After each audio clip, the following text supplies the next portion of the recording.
Denme un segundito. No puedo silenciar. Ya lo hice yo. Bien. Bueno, con respecto a la parte farmacológica de la hipertensión, tenemos,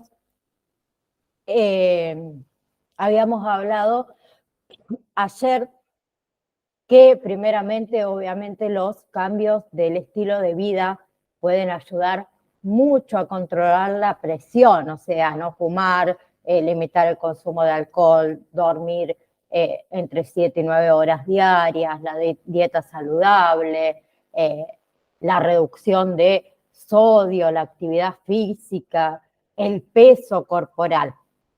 ¿Bien?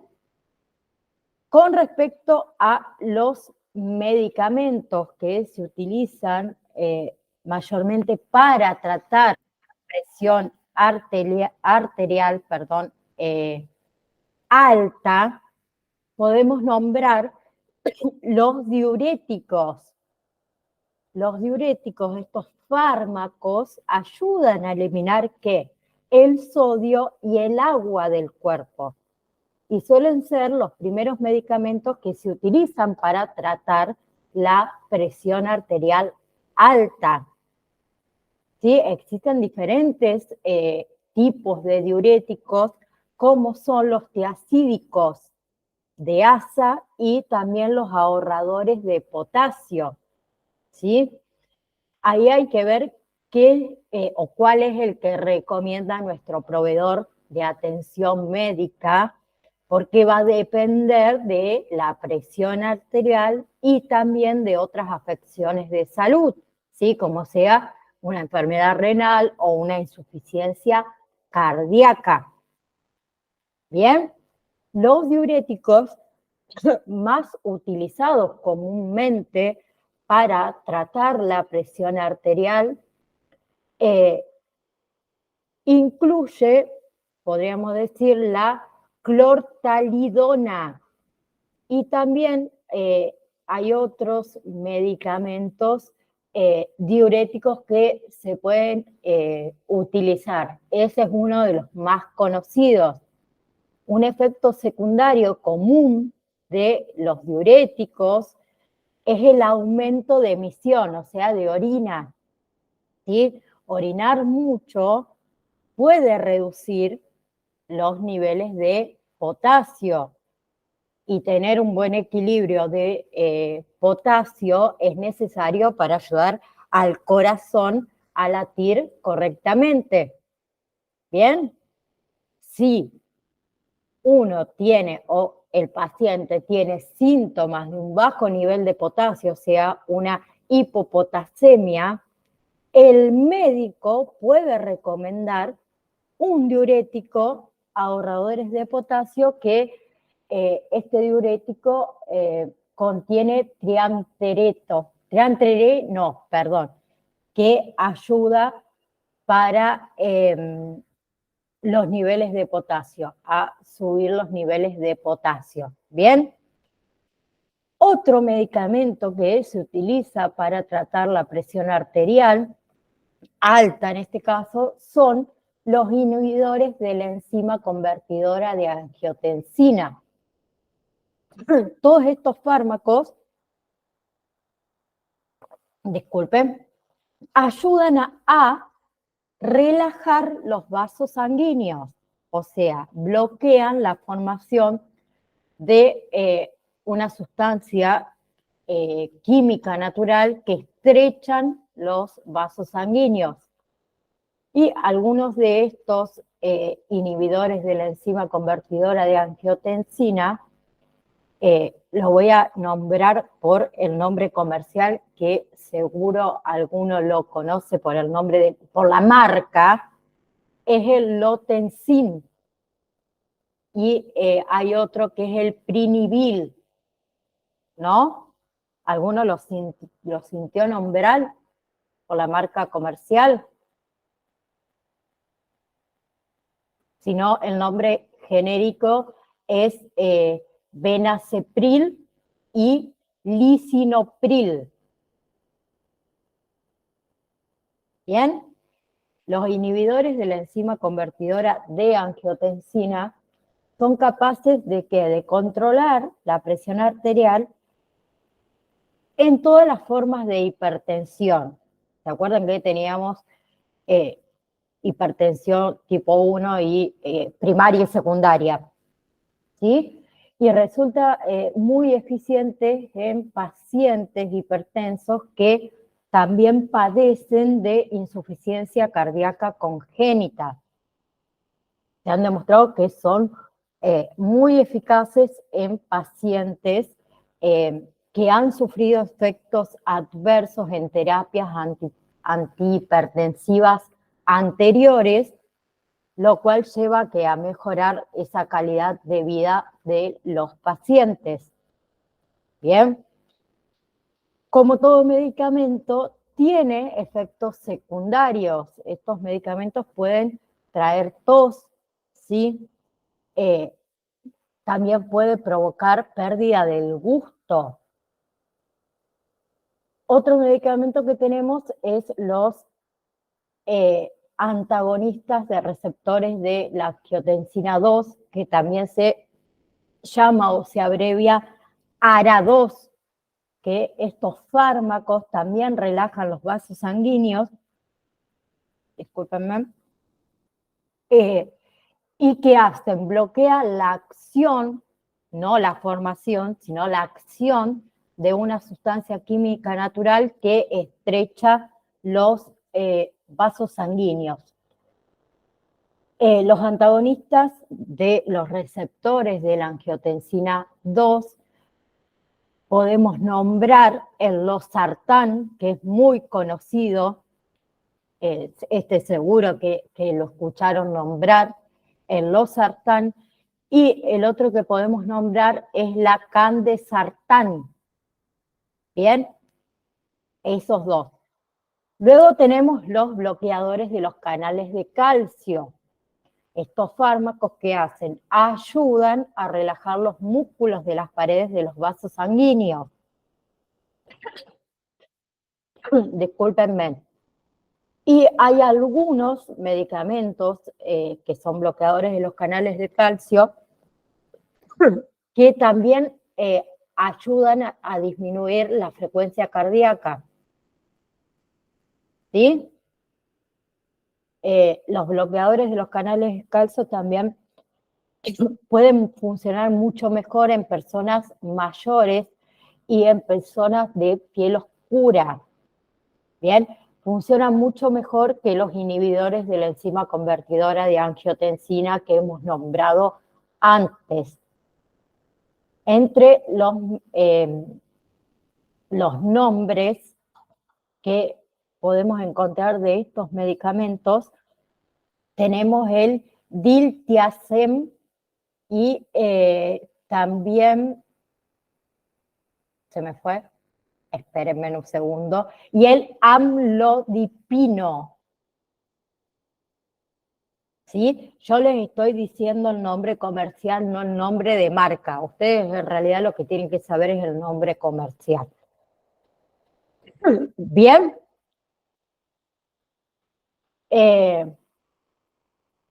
Bien, otros medicamentos que se suelen administrar para tratar la presión arterial alta, si uno es que tiene algún problema, obviamente esto lo va a decir el médico, ¿no? Tiene algún problema para alcanzar ese objetivo de la presión arterial con las combinaciones de los medicamentos que se mencionaron anteriormente, el proveedor, o sea, el médico, el de atención, puede indicar los alfa bloqueadores. Los alfa bloqueadores son medicamentos que reducen las señales de los nervios hacia los vasos sanguíneos. Lo que hace es ayudar a reducir los efectos de las sustancias químicas naturales que estrechan los vasos sanguíneos. ¿Bien? Y podemos encontrar como nombre comercial, no, perdón, nombre genérico, lo podemos encontrar a los alfa bloqueadores como la doxoxicina y la prazoxina. Hay muchos más, yo les estoy nombrando los más conocidos. Luego tenemos los alfa beta bloqueadores, que lo que hacen son que bloquean las señales nerviosas hacia los vasos sanguíneos y hacen que los latidos del corazón sean más lentos, o sea, reduce la cantidad de sangre que deben bombearse hacia los vasos sanguíneos. Bien, y el más conocido de los alfa beta bloqueadores es el carvedilol, es muy conocido. El otro medicamento que podemos encontrar son los beta bloqueadores. Estos medicamentos en sí reducen el trabajo del corazón y ensanchan los vasos sanguíneos. Lo que hace es que ayudan a que los latidos del corazón sean más lentos y tengan menos fuerza. ¿Sí? Los betabloqueadores más conocidos son, por ejemplo, el atenolol, que este también es muy conocido y muy nombrado. Luego tenemos el metoprolol, entre otros. Por lo general, no se recomiendan los betabloqueadores como medicamento único, ¿sí? Mayormente pueden ser más eficaces en combinaciones con otros medicamentos para la presión arterial. ¿Bien? Luego tenemos los inhibidores de la renina. Sí, Adriana. Sí, profe, tengo otro remedio para decir el Návila, que viene a ser el Nebivolol, Sí, que es un beta bloqueador o qué es, porque a mi mamá le baja muchísimo el pulso. el pulso, no la presión. La presión y el pulso también. ¿Y está combinado con algún otro o solo para la presión toma? Sí, está combinada a la tarde, tiene que tomar lo que es la amlodipina barra valsartán. Claro, valsartán. Claro, es un beta bloqueador 1 y el valsartán, déjame que te diga, que no me acuerdo ahora, pero, ay, el valsartán. Dame un segundo que ya me voy a acordar y te digo qué es el valsartán. Se me fue de la cabeza. Que es el nombre comercial, vendría a ser Disarval. Claro, pero el valsartán, no me acuerdo si es un... Ya te lo digo, dame un segundito. Bueno, profe, gracias. Ya me voy a acordar, ya se me va a venir a la cabeza el valsartán de qué grupo es. Me lo quiero acordar y no me sale. Dame un segundo, Adri. Quedé con los inhibidores de la renina, ¿sí? Son medicamentos que lo que hacen es la disminución de la producción, obviamente, de la renina, que es una enzima producida por los riñones, y que lo que hacen es que comienza una cadena de etapas químicas que aumenta la presión arterial.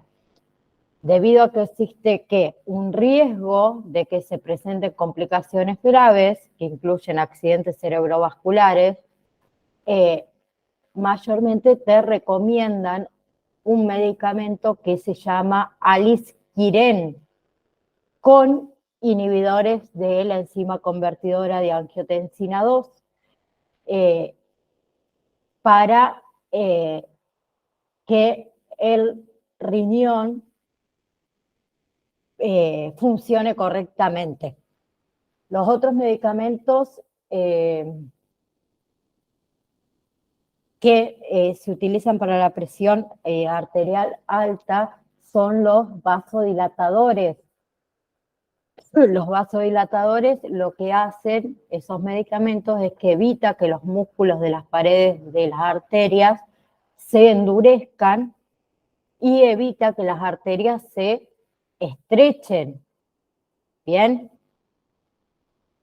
Como ejemplos tenemos la hidralazina. Es uno de los medicamentos que se utiliza como vasodilatadores. Y lo otro que tenemos son los agentes de acción central, que esos medicamentos evitan que el cerebro envíe señales al sistema nervioso para acelerar la frecuencia cardíaca y estrechar los vasos sanguíneos. Los más conocidos es la clonidina, ¿sí? Es muy conocida y muy utilizada. Y la otra que tenemos, otro nombre genérico, es la metildopina. ¿Bien? Siempre hay que tomar medicamentos para la presión arterial según las indicaciones del médico. ¿Bien? Como yo le dije, sin receta no se le vende a nadie para la presión, no porque venga la vecina de al lado de la farmacia y nos diga, no, tengo la presión alta, nosotros le vamos a recomendar algún tipo de medicamento. ¿Sí? No somos médicos y no estamos facultados para recetar un medicamento. ¿Bien? Otra cosa, cuando la persona o el paciente o el cliente toma medicamentos para la presión, nunca debe omitir la dosis, ni siquiera interrumpirla, ¿sí? No hay que dejar de tomarla repentinamente ciertos medicamentos que son para la presión, como son, por ejemplo, los betabloqueadores, porque pueden causar un aumento considerable de la presión si los dejamos de consumir. ¿Sí? Lo que las personas también deben tratar de evitar, sé que es muy difícil por la situación económica que vivimos, es dejar de omitir, de consumir la dosis que necesita por el costo. Bien, nunca hay que olvidarse de los efectos secundarios que puede causar la presión arterial alta. ¿Sí? Cuando una persona no puede costear los costos que tienen los medicamentos, lo recomendable es que hable con el médico, que mayormente tienen muestras gratis, y siempre va a haber una solución, pero no interrumpir. ¿Bien? Bien. Tenemos tratamientos para la hipertensión resistente, o sea, hay que tomar para la presión resistente, hay que tomar al menos 3 medicamentos diferentes para la presión arterial, incluye diuréticos, para que la presión arterial no continúe estando alta. Aquí hablamos con hipertensión resistente, a que el médico le da la medicación o una combinación de medicamentos como son los betabloqueantes con algún otro y la presión no baja, ¿sí? Se hace otro tipo de combinación que son al menos con 3 medicamentos para la presión. Y si eso no alcanza, hasta se puede agregar un 4º medicamento diferente para controlar la presión arterial alta. ¿Sí? obviamente siempre el médico va a tener en cuenta los efectos secundarios que puede llegar a causar ciertos medicamentos. ¿Sí? Una persona que tiene hipertensión resistente no significa que esa presión arterial nunca va a disminuir.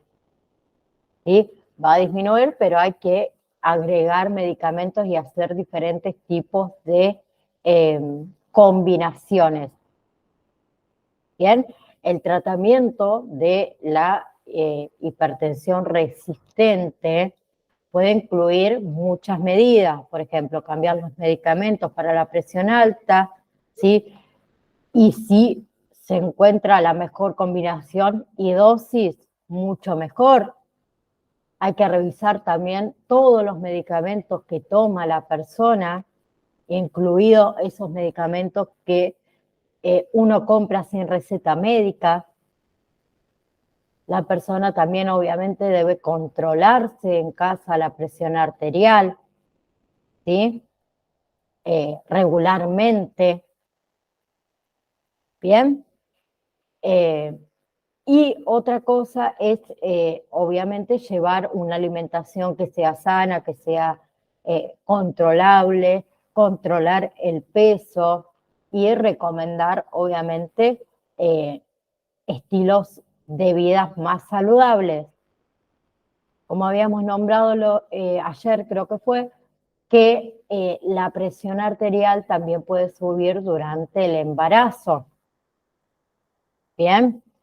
Si una persona tiene presión alta y está embarazada, debe controlarse y debe ir al médico durante todo su embarazo y él les dará el medicamento que necesite para controlar la presión durante su embarazo y su parto, que mayormente se termina siendo una cesárea programada. Bien.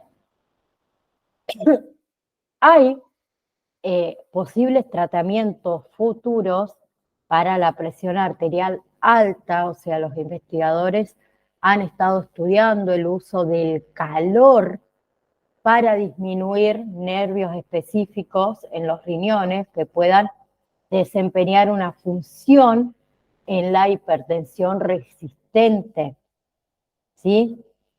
Ese método que está bajo investigación todavía se denomina denervación renal. Y los primeros estudios que fueron haciendo estos investigadores mostraron ventajas. ¿Bien? Pero más allá de eso se encontraron, descubrieron, mejor dicho, que en realidad este tratamiento no reduce significativamente, digamos, la presión en las personas con hipertensión resistente. Así que hoy en día se están llevando más investigaciones a cabo, obviamente para determinar la posibilidad o las posibles funciones que pueda tener esta terapia que están investigando en el tratamiento de la hipertensión. ¿Bien? ¿Alguien tiene alguna duda? Sé que esta parte no es fácil, solo recuerden que no todos los farmacéuticos, ninguno les puedo decir yo, menos los asistentes como somos nosotros, nos acordamos de todos los medicamentos. Hay miles y miles y prácticamente les puedo decir que todos los días sale uno nuevo. ¿Sí? Ahora nos queda ver el tratamiento farmacológico y no farmacológico del infarto agudo de miocardio, ataques cardíacos. Bien, el ataque cardíaco, como habíamos visto, se produce cuando se bloquea o se reduce gravemente el flujo de sangre que va al corazón. ¿Sí? Por lo general, es una obstrucción que se debe a una acumulación de grasas, colesterol y algunas otras sustancias en las arterias del corazón, o sea, las arterias coronarias. ¿Bien?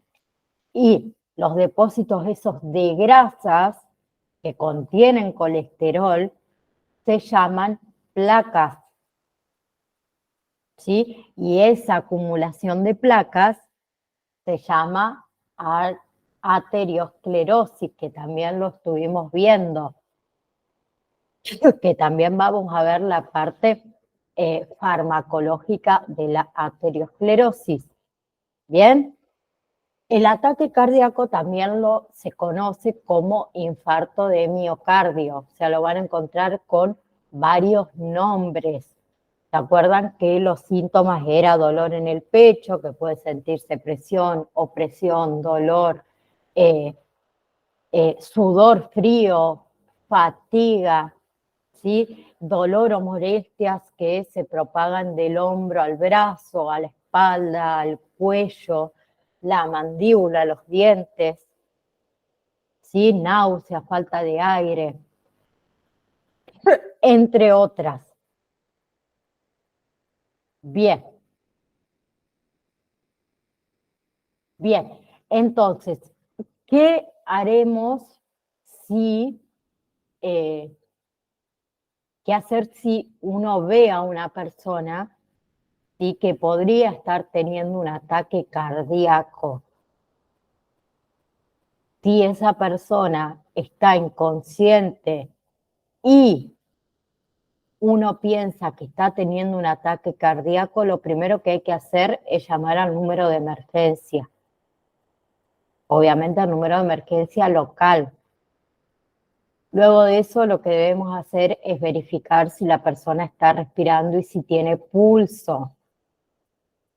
Nadie me hizo, ahora que estoy diciendo esto, nadie me hizo acordar que suba primeros auxilios al campus virtual.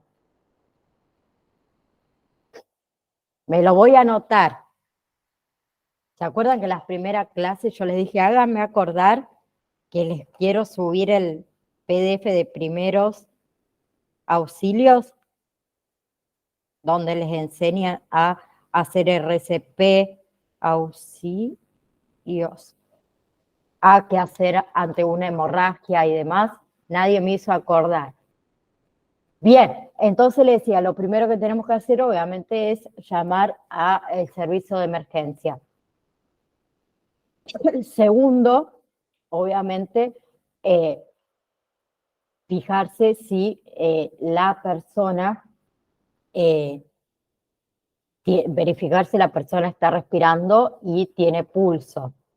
Si la persona no respira y no tiene pulso, se comienza a hacer la reanimación cardiopulmonar, o sea, la RCP. ¿Bien?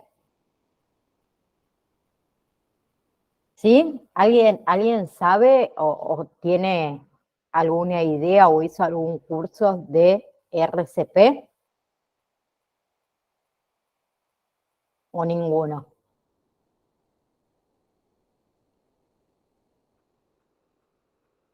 Bueno, si no lo hicieron, yo les voy a dejar el manual para que ustedes lo estudien, si es que nosotros no llegamos a fin del cursado, que se los pueda dar. ¿Sí? Factores de riesgo, ¿se acuerdan que era la edad, el consumo de tabaco, también la presión arterial alta, los niveles elevados de colesterol o triglicéridos, la obesidad, la diabetes, el síndrome metabólico, como otro factor de riesgo, antecedentes familiares de ataques cardíacos, falta de ejercicio, el estrés, ¿sí? Entre otros. Y las complicaciones de un ataque cardíaco suelen deberse a daños en el músculo cardíaco, ¿sí? Puedo nombrar algunas de las complicaciones, como es el ritmo cardíaco irregular, ¿sí?, que son las arritmias, inflamación también de los tejidos, ¿sí? En forma de sacos, que son los tejidos que rodean al corazón. Puede aparecer insuficiencia cardíaca, paro cardíaco.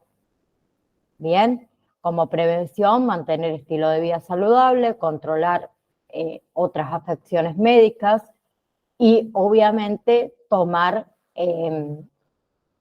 medicamentos según lo indica el médico. Bien, para el tratamiento, que es lo que vamos a ver ahora, cada minuto que pasa después de tener un ataque cardíaco, se daña o muere más tejido cardíaco. Así que es necesario el tratamiento de urgencia para corregir el flujo sanguíneo y establecer los niveles de oxígeno. Bien, mayormente cuando llega el servicio de emergencia, si la persona respira y tiene pulso, lo primero que se hace es administrar oxígeno inmediatamente. El tratamiento específico para el ataque cardíaco dependerá si la obstrucción del flujo sanguíneo es parcial o es total. Eso lo va a determinar el médico. Pero algunos medicamentos que se utilizan para tratar un ataque cardíaco, y el más conocido que se utiliza es, por ejemplo, la aspirina. La aspirina lo que hace es reducir la coagulación de la sangre. O sea, ayuda a mantener la sangre en movimiento a través de la arteria estrechada, de esa arteria que se estrechó. Bien, si uno llama a emergencia porque presume que le está dando un paro cardíaco, no un paro cardíaco, sí, un ataque cardíaco, mayormente lo que te indica el servicio de emergencia en lo posible es que mastiques una aspirina hasta que ellos lleguen a auxiliarte. ¿Bien? Otros medicamentos que se utilizan son los trombolíticos o los fibrinolíticos. Estos medicamentos lo que hacen es que ayudan a desintegrar los coágulos sanguíneos que bloquean el flujo sanguíneo hacia el corazón. Cuanto antes se administren en realidad los trombolíticos después de un ataque cardíaco, menor va a ser el daño que sufrirá el corazón y habrá mayores probabilidades de supervivencia. También se utilizan otros medicamentos anticoagulantes que pueden administrarse. Uno de los medicamentos más conocidos, que son las heparinas. Las heparinas se pueden administrar por vía endovenosa o mediante inyectables. Lo que hacen las heparinas es que la sangre sea menos pegajosa y menos propensa a formar coágulos. ¿Sí? Otro de los medicamentos que se utiliza es la nitroglicerina. Lo que hace este medicamento es que ensanchan los vasos sanguíneos, o sea, ayuda a mejorar el flujo sanguíneo hacia el corazón. La nitroglicerina sirve para tratar el dolor repentino de pecho, que sería la angina de pecho. Y se administra en forma de pastillas que se coloca debajo de la lengua como pastillas para tragar o como una inyección. ¿Sí? Viene de las dos formas. Otro medicamento que suelen usar luego de un ataque cardíaco es la morfina. ¿Para qué? Se administra para aliviar el dolor en el pecho, ¿sí? Que no desaparece con la nitroglicerina. ¿Bien? Luego tenemos los beta bloqueadores. Los betabloqueadores son medicamentos que disminuyen los latidos del corazón y la presión arterial, que ya lo habíamos visto en presión arterial, ¿se acuerdan? Los betabloqueadores pueden limitar la cantidad de daño en el músculo cardíaco y también evitar los ataques cardíacos futuros. Bien, recuerden que una persona que sufrió un ataque cardíaco es más propensa a volver a sufrirlo. Bien, y los betabloqueadores se administran a la mayoría de las personas que están sufriendo un ataque cardíaco. Es uno de los más utilizados. Bien, luego tenemos los inhibidores de la ECA, que estos medicamentos también disminuyen la presión arterial y además la sobrecarga del corazón. Y por último tenemos las estatinas, que son medicamentos que ayudan a disminuir los niveles de colesterol que son poco saludables. El exceso de colesterol malo, ¿sí?, que se abrevia LDL, pueden bloquear las arterias y también provocar un paro, un ataque cardíaco.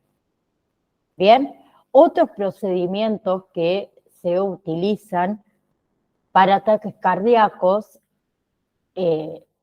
tenemos cirugías y algunos otros procedimientos, como es, por ejemplo, la angioplastía coronaria y la colocación de stent, ¿sí?, que lo que hace este procedimiento se realiza ¿para qué? Para abrir las arterias cardíacas que están obstruidas. ¿Bien? Bien. Y durante la angioplastía, el médico, ¿sí?, o sea, el cardiólogo, ¿qué hace? Guía una sonda, o sea, un catéter muy finito y que también es flexible hasta la parte estrecha de esa arteria cardíaca. Y ahí se infla un pequeño globo para ayudar a ensanchar esa arteria obstruida y tratar de mejorar el flujo sanguíneo. Y lo otro es la cirugía de bypass de las arterias coronarias. ¿Sí? Es una cirugía que se hace a corazón abierto. Lo que hace en ese caso el cirujano es tomar un vaso sanguíneo sano de otra parte del cuerpo para crear una nueva vía para que la sangre, para la sangre del corazón en sí. ¿Bien? Bien. Y por último tenemos la rehabilitación, cardíaca. La rehabilitación cardíaca en realidad es un programa de ejercicios educativos y también personalizados que te enseñan diversas formas de manejar la salud del corazón después de una cirugía cardíaca. Bien, se centra en hacer ejercicio, seguir una dieta saludable para el corazón, manejar el estrés, regresar poco a poco a las actividades habituales. Y como estilo de vida, o sea, la parte no farmacológica, teníamos hacer ejercicio, mantener un peso saludable, no fumar, hacer exámenes médicos regulares, ¿sí?, que muchos no lo hacemos, no vamos al médico, ¿sí?, y nos enteramos que tenemos una afección o una enfermedad porque vamos al médico por otra cosa.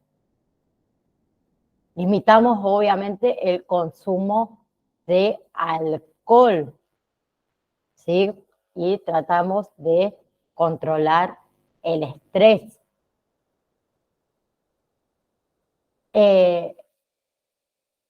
Otra cosa que les quiero decir con respecto al ataque cardíaco, o sea, cuando una persona tiene un ataque cardíaco, obviamente se asusta, ¿sí? Entonces debemos saber todos que todos tenemos estrategias de afrontamiento y apoyo. Entonces, conversar con otros sobre lo que nos está pasando, sobre nuestros sentimientos, ya sea con un familiar o un amigo o el propio médico, ayuda muchísimo. ¿Sí? Así que eso. ¿Qué más?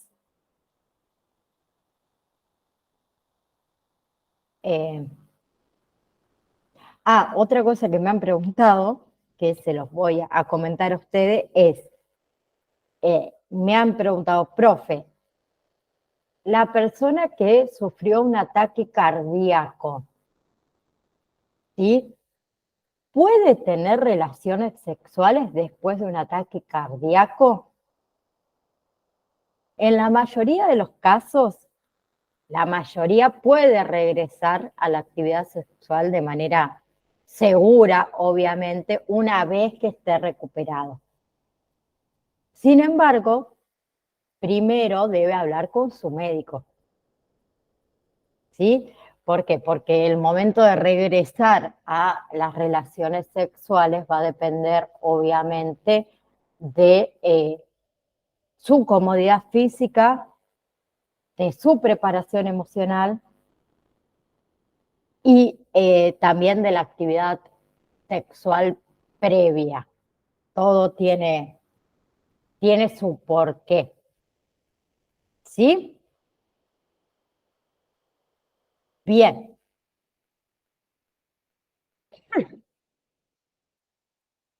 Como nos queda unos 10, 15 minutos más, vamos a seguir con arteriosclerosis o aterosclerosis. De las dos maneras está bien dicho, arteriosclerosis o aterosclerosis, ¿sí? O sea, hay una simple diferencia que se la voy a decir ahora. Arteriosclerosis se produce cuando los vasos sanguíneos que llevan el oxígeno y los nutrientes del corazón al resto del organismo se engrosan, o sea, cuando las arterias se engrosan y se endurecen, muchas veces se restringe el flujo sanguíneo a los órganos y a los tejidos. Ustedes saben que las arterias sanas son flexibles y elásticas, pero con el tiempo las paredes de esas arterias pueden endurecerse y esa afección comúnmente se denomina endurecimiento arterial. En cambio, la aterosclerosis en realidad es un tipo específico de arteriosclerosis. ¿Bien? Que es la acumulación de grasa, colesterol y otras sustancias dentro de las arterias y en sus paredes. ¿Bien? ¿Cuáles son los síntomas? Generalmente no tiene ningún síntoma la aterosclerosis, ¿sí? O no suele padecer ningún síntoma hasta que una de las arterias se estreche o se obstruya demasiado que no pueda suministrar suficiente sangre a los órganos y a los tejidos, ¿sí? A veces un coágulo sanguíneo que obstruye por completo el flujo sanguíneo puede desencadenar ese coágulo en un ataque cardíaco o en un accidente cerebrovascular. ¿Bien? Bien. Con respecto a los síntomas, puede haber dolor en el pecho, presión, dificultad para hablar o balbuceo, debilidad o entumecimiento en los brazos, en las piernas, ¿sí? Dolor en las piernas cuando uno camina, ¿bien? Y también puede desarrollar la persona presión arterial alta o insuficiencia renal. ¿sí?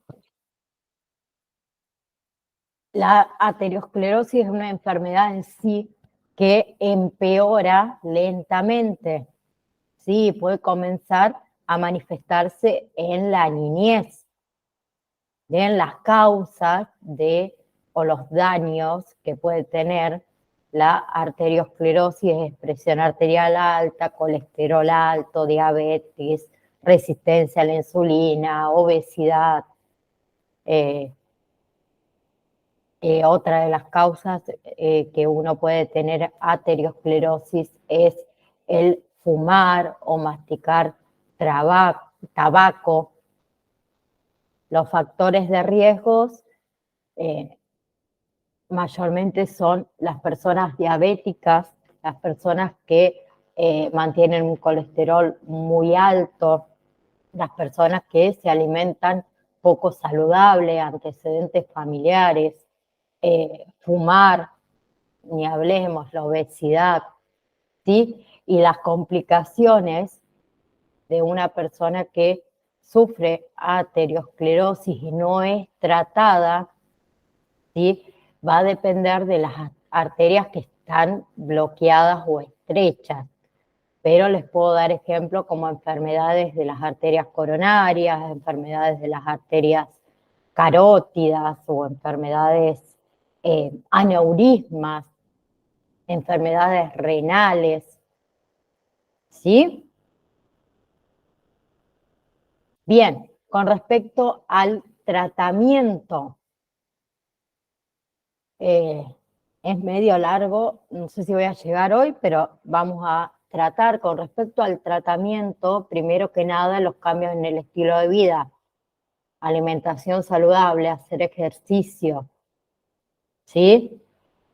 A veces, obviamente, puede necesitar medicamentos o también procedimientos quirúrgicos, ¿bien?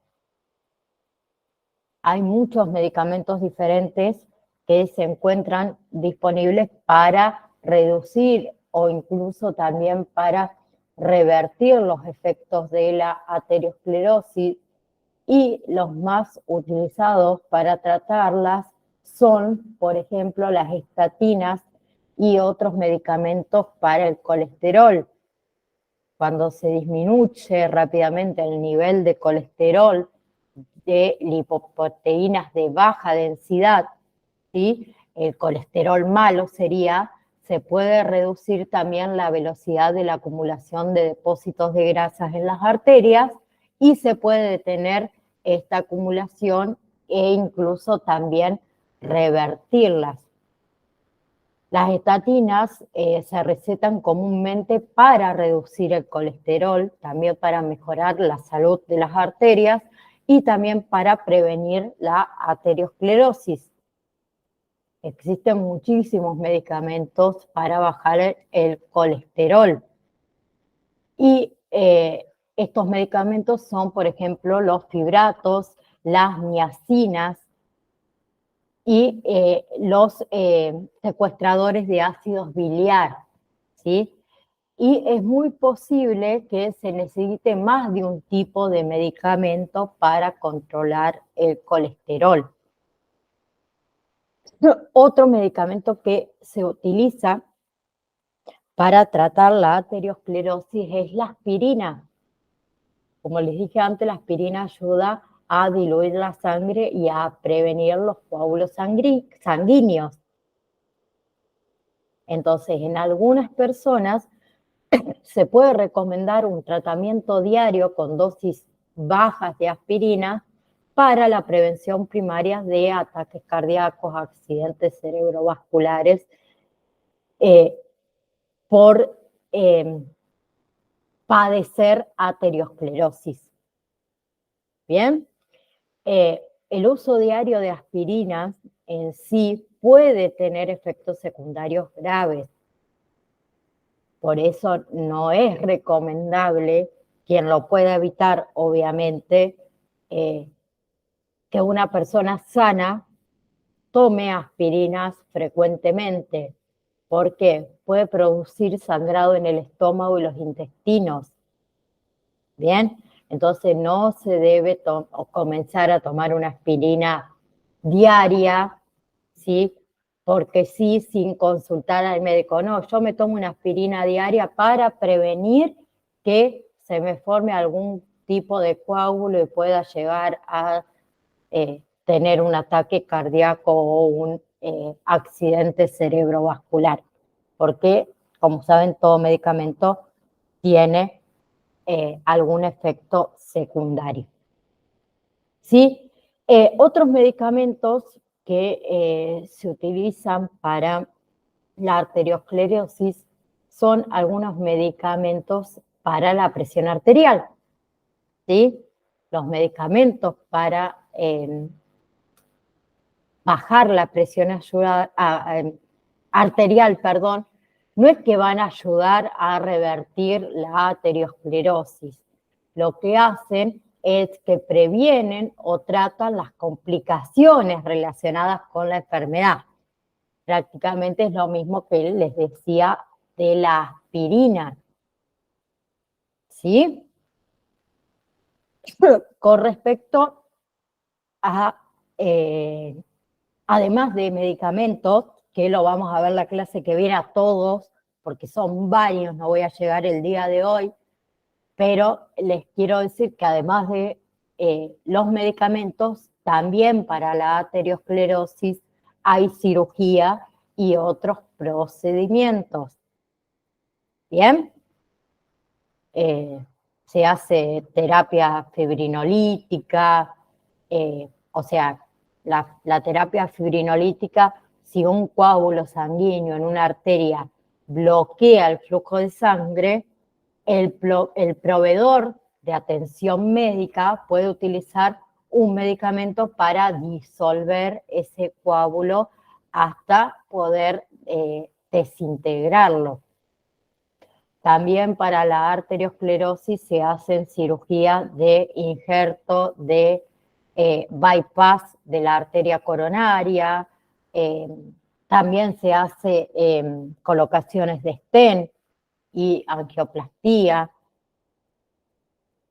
Bien, con respecto a los fármacos, lo vamos a ver la clase que viene, tenemos los hipolipimiantes, ¿sí? Los inhibidores, los inhibidores de la HGMS, que son sustancias que bloquean una de las enzimas de nuestro cuerpo que necesita para producir el colesterol. Luego tenemos lo que son los fibratos, las resinas fijadoras de ácidos biliares, el ácido nicotínico, el aceite de pescados, los antiagregantes plaquetarios. No sé si me faltó algún otro de nombrar, pero sé que eran varios. La ticlopridina también lo vamos a ver la próxima clase, las heparinas, y creo que me faltan un par más, que son varios, y los anticoagulantes orales. ¿Sí? Adri, ¿te puedo pedir un favor? Porque no me acordé. Sí, profe, diga. Del medicamento que me preguntaste, ¿me lo mandás por privado? Sí, hasta tengo el prospecto todo acá. Dale, mándamelo que no me lo acuerdo. No te voy a decir y te voy a decir cualquier cosa. Bueno, ahora, profe, ya que está ahí, ¿le puedo preguntar del medicamento para el colesterol, la rosuvastatina? Sí. ¿Qué es tan cierto? No sé si usted ha escuchado que a largo plazo hace perder la memoria, ¿es verdad? O... Efectos secundarios, Adri. Exactamente. Efectos secundarios, sí. Muchos medicamentos que nosotros no solemos leer el prospecto. Nadie suele leer el prospecto. Y hay muchos medicamentos que uno de los efectos secundarios es la demencia. Bueno, con decirle que yo me tomé el atrevimiento de suspender ese remedio de mi mamá y ahora le estoy dando omega 3 para el colesterol. Pero vos le estás dando porque le estás dando, Adri, está mal. Así que directamente me dio miedo, profe. Se lo suspendí y le estoy dando la omega 3 que contiene chía y es 100% natural y es más bueno. Como yo tiene colesterol tan alto, así que... Yo te hago una pregunta, Adri. ¿Vos sos médica, doctora? No, para nada, profe. Bueno, entonces tendrías que haber ido a consultar al médico, no debes suspenderle el medicamento. Ah, ok. Lo voy a tener en cuenta. Yo te doy un consejo, ¿no? Sí, sí. Lo que pasa es que yo soy muy bueno, siempre me gustó esto de farmacia y por ahí me tomo un atrevimiento que veo algo de propaganda que como sé el probiótico, los probióticos, que también refuerza el sistema inmunológico, voy, se lo compro a mi mamá y se lo doy. No, pero acuérdense que ya cuando una persona ya tiene alguna enfermedad de base, no hay que darle un medicamento por dárselo, porque no sabemos qué le puede provocar a esa enfermedad de base que tiene la persona. Ah, ok.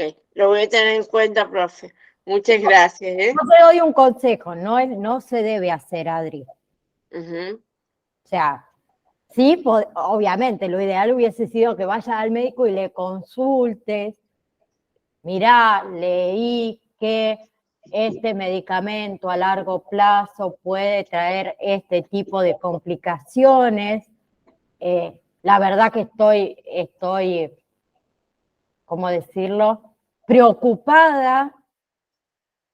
¿Sí? ¿Hay alguna posibilidad de cambiárselo quizá por otro que no sucede? ¿Qué me recomienda usted? Ok. Lo voy a tener en cuenta, profe. Gracias. Bien, consejo, Adri, perdón. Sí, también no hay No, problema. lo único que te pido, mandame el otro por privado, así lo busco porque Ah, bueno. se me Le fue. mando la foto del prospecto directamente. Dale, mandame la foto del prospecto. Nos vemos en... ¡Ay, chicos! El jueves que viene es feriado, no tenemos clase. Es 25, así que nos vamos a ver el otro jueves. ¿Bien? Así que, bueno, tienen una semanita, 2 semanitas, 15 días, de acá a 15 días nos vemos más o menos, sin vernos. Que pase fin de semana entonces, un buen fin de semana. Ojalá a descansar.